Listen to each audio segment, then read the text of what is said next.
오늘 저에게 주시는 하나님 말씀은 열왕기하 9장에서 10장까지의 말씀입니다. 9장. 예언자 엘리사가 예언자 수련생들 가운데서 한 사람을 불러 말하였다. 너는 허리를 단단히 묶고 손에 이 기름병을 들고 길르앗의 라못으로 가거라. 거기에 가면 그곳에서 nim시의 손자이며 여호사밧의 아들인 예후를 만나게 될 것이다. 그러면 안에 들어가 그의 동료들 사이에서 그를 불러내어 밀실로 데리고 들어가거라. 그리고 기름병을 기울여 그의 머리에 부으며 나 주가 말한다. 내가 너를 이스라엘의 왕으로 세웠다 하고 말하여라. 그렇게 말한 다음에 너는 문을 열고 속히 도망하여라. 지체해서는 안 된다. 그리하여 예언자의 시종인 그 젊은이가 길르앗의 라못으로 갔다. 그가 도착하였을 때 그곳에는 군대의 장군들이 둘러앉아 회의를 하고 있었다.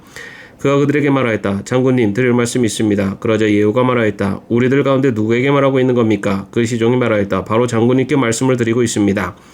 예후가 일어나서 집 안으로 들어가자 예언자의 시종인 그 젊은이는 그의 머리에 기름을 부으며 말하였다. 나 주 이스라엘의 하나님이 말한다. 내가 너에게 기름을 부어 주님의 백성 이스라엘의 왕으로 세웠다. 너는 내가 섬기는 상전 아합의 가문을 쳐라. 나는 내 종들인 예언자들의 피와 또 주님의 다른 종들의 모든 피를 이세벨에게 갚으려고 한다. 나는 아합의 가문을 모두 다 멸망시킬 것이다. 그렇다. 아합에게 속한 사람은 매인 사람이건 노인 사람이건 가릴 것 없이 남자는 누구나 이스라엘 안에서 끊어버릴 것이다. 나는 아합의 가문을 느밧의 아들 여로보암의 가문과 같이 만들고 아이야의 아들 바하사의 가문과 같이 만들 것이다. 그리고 걔들이 이스라엘 땅에서 이세벨을 뜯어먹을 것이다. 그를 매장할 사람조차 없을 것이다. 그리고 난 뒤에 예언자의 시종이 그 젊은이는 문을 열고 도망하였다. 예후가 왕의 신하들이 있는 데로 나오자 한 사람이 그에게 물었다. 좋은 소식이었소. 그 미친 녀석이 장군께는 무슨 일로 왔었소? 예후가 그들에게 말하였다. 장군들께서도 그 사람이 누구고 그가 쓸데없이 떠들고 간 말이 무엇인지 짐작하고 있을 것이라 믿소. 그러나 그들이 말했다. 슬쩍 넘어가지 마시오. 우리에게 사실을 말해주시오. 예후가 대답하였다. 그의 말이 주님께서 나를 이스라엘의 왕으로 기름 부어 세웠다고 말씀하셨다고 하였소. 그러자 그들은 황급히 일어나 각자 자기 옷을 벗어서 솜돌 위 예후의 발 아래 깔고 나팔을 불며 예후께서 임금이 되셨다 하고 외쳤다. 그리하여 nim시의 손자이며 여호사밧의 아들인 예후는 요람을 칠 모의를 하게 되었다. 그때 요람은 이스라엘 전군을 이끌고 시리아 왕 하사엘과 맞서서 길르앗의 라못을 지키고 있었다. 요람 왕이 시리아 왕 하사엘과 싸울 때 시리아 사람에게 다친 상처를 치료하려고 이스라엘로 돌아와 있을 때였다. 마침내 예후가 말하였다. 장군들이 나와 뜻을 같이 한다면 아무도 이 성읍을 빠져나가서 이스라엘에 이 사실을 알리는 일이 없도록 해주시오. 그런 다음에 예후는 병거를 타고 이스라엘로 갔다. 요람이 그곳에서 병으로 누워 있었다. 유다의 아하시야 왕은 요람을 문병하려고 벌써 거기에 와 있었다.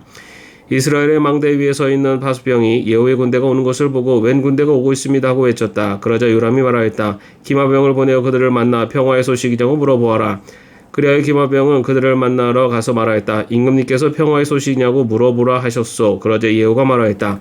평화의 소식인지 아닌지가 너와 무슨 상관이 있느냐. 너는 내 뒤를 따르라. 바수병이 왕에게 보고하였다. 그들에게 간 전령이 돌아오지 않습니다. 그리하여 왕이 두 번째 기마병을 보내자 그가 그들에게 가서 말하였다. 임금님께서 평화의 소식이냐고 물어보라 하셨소. 그러자 예후가 말하였다. 평화의 소식인지 아닌지가 너와 무슨 상관이 있냐. 너는 내 뒤를 따르라.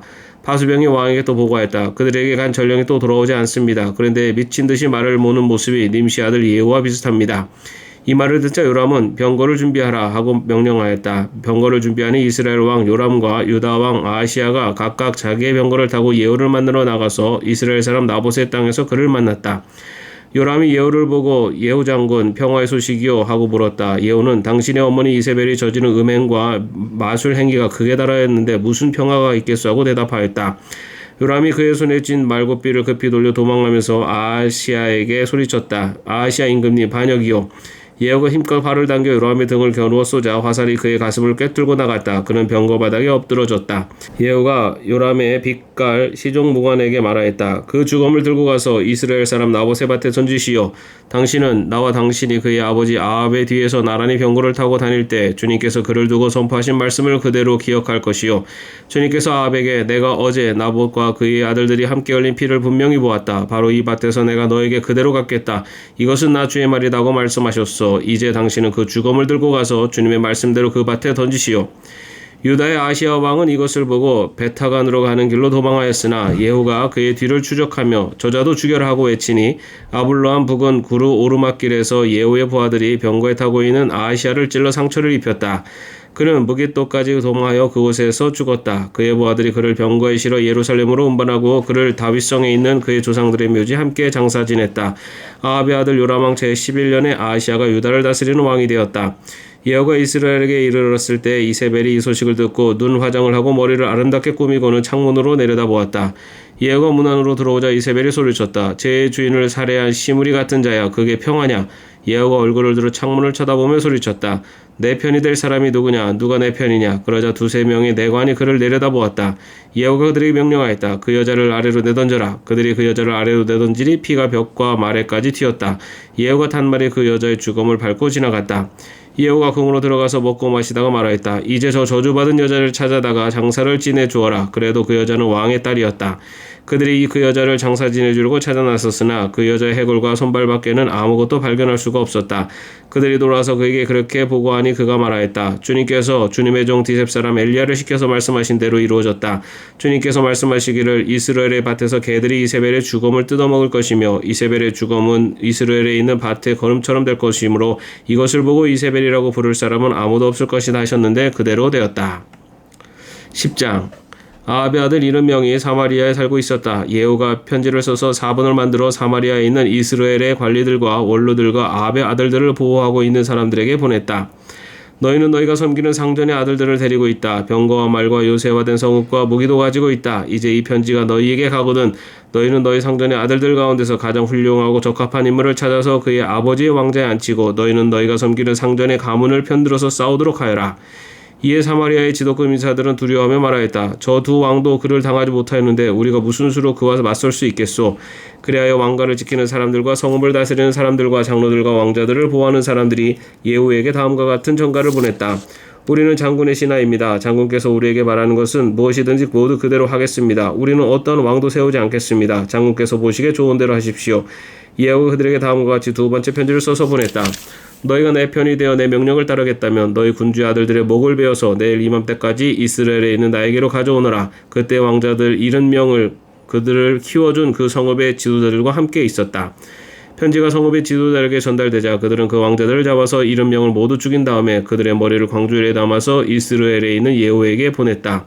전령이 와서 예후에게 그들이 왕자들의 머리를 가져왔다고 알리니 예후가 말하였다. 그 머리들을 두 무더기로 나누어 아침까지 성읍 어귀에 두어라.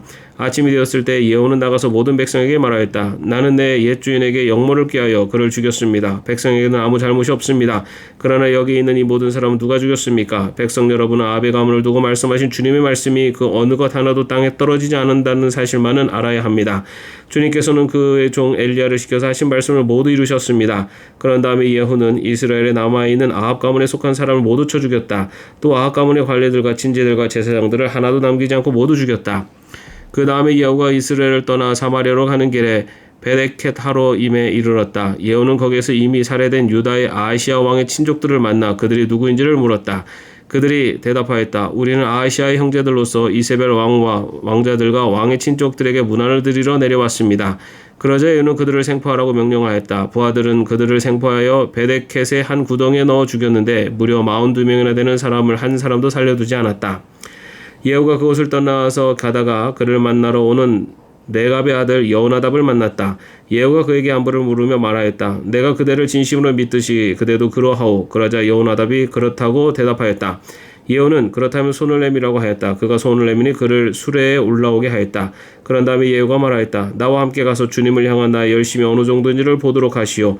예후는 여호나답을 자기의 병거에 태워 나란히 앉았다. 그리고 그는 사마리아에 이르러서 거기에 남아있는 아합의 지지자들을 모두 죽였다. 이 모든 것은 주님께서 엘리야에게 말씀하신 대로 이루어진 것이다. 예후는 백성을 다 모아놓고 말하였다. 아합은 바알을 조금밖에 섬기지 않았지만 이 예후는 그보다 더 열심으로 섬기겠습니다. 그러니 이제 바알의 예언자들과 종들과 제사장들을 모두 나에게 불러다 주십시오. 바알에게 성대하게 제사를 드리려고 합니다. 그러면 한 사람도 빠져서는 안 됩니다. 빠지는 사람은 어느 누구든지 살아남지 못할 것입니다. 예후는 바알의 종들을 진멸하려고 이러한 계책을 꾸민 것이다. 예후가 계속하여 말하였다. 바알을 섬길 거룩한 집회를 열도록 하시오. 그러자 집회가 공포되었다.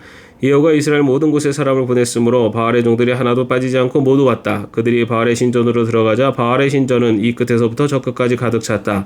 예후가 예복을 관리하는 사람에게 거기 모인 바알의 종들이 입을 예복을 모두 가져오라고 명령하였다. 그들에게 입힐 예복을 가져오니 예후와 라합의 아들 여호나답은 바알의 신전으로 들어가서 바알의 종들에게 말하였다. 여기 여러분 가운데 주 하나님을 섬기는 종들이 있지나 않은지 살펴보십시오. 여기에는 다만 바알의 종들만 있어야 합니다. 이렇게 하여 그들이 제사와 번제를 드리려고 신전 안으로 들어갔을 때 예후는 밖에서 80명의 군인을 포진시켜 놓고 말하였다. 내가 너희 손에 넘겨준 사람을 하나라도 놓치는 사람은 그가 대신 목숨을 잃을 것이다. 번제를 드리는 일이 끝나자 예후는 호위병들과 시종무관들에게 말하였다. 들어가서 그들을 쳐라. 하나도 살아나가지 못하게 하여라. 그러자 호위병들과 시종무관들은 그들을 칼로 쳐서 바깥으로 내던졌다. 그리고는 바알 신전의 지성소에까지 들어가서 바알 신전의 우상들을 끌어내어 불태웠다. 바알의 우상들을 깨뜨렸을 뿐만 아니라 바알의 신전을 헐어서 변수로 만들기까지 하였는데 이것이 오늘까지도 그대로 있다. 이렇게 하여 예후는 바알 종교를 이스라엘로부터 쓸어내었다. 그러나 예후는 베델과 단에 세운 금송아지를 섬겨 이스라엘로 하여금 죄를 짓게 한 느밧의 아들 여로보암의 죄로부터 완전히 돌아서지는 못하였다. 주님께서 예후에게 말씀하셨다. 너는 내가 보기에 이를 바르게 잘하여 내 마음에 들도록 아합의 가문을 잘 처리하였으니 내 4대 자손까지는 이스라엘 왕위를 지키게 될 것이다. 그러나 예후는 주 이스라엘의 하나님의 율법을 지키는 일에 마음을 다 기울이지 못하였고 이스라엘로 죄를 짓게 한 여로보암의 죄로부터 돌아서지는 못하였다. 이때부터 주님께서는 이스라엘을 조금씩 찢어내기 시작하셨다. 그래서 하사엘이 이스라엘의 국경 사방에서 공격해왔다. 그는 요단강 동쪽 지역인 갓사람과 루벤 사람과 므낫세 사람이 있는 길앗의 모든 땅 곧 아르논강에 맞붙어 있는 아로엘에서부터 길앗과 바산까지 공격하였다. 예후의 나머지 행적과 그가 한 모든 일과 그가 권세를 누린 일들은 이스라엘 왕 역대지략에 모두 기록되었다. 예후가 죽으니 사마리아에 안장하였고 그의 아들 여호와스가 그의 뒤를 이어 왕이 되었다. 예후는 사마리아에서 28해 동안 이스라엘을 다스렸다. 아멘. 오늘도 평안한 하루 되시기를 바랍니다.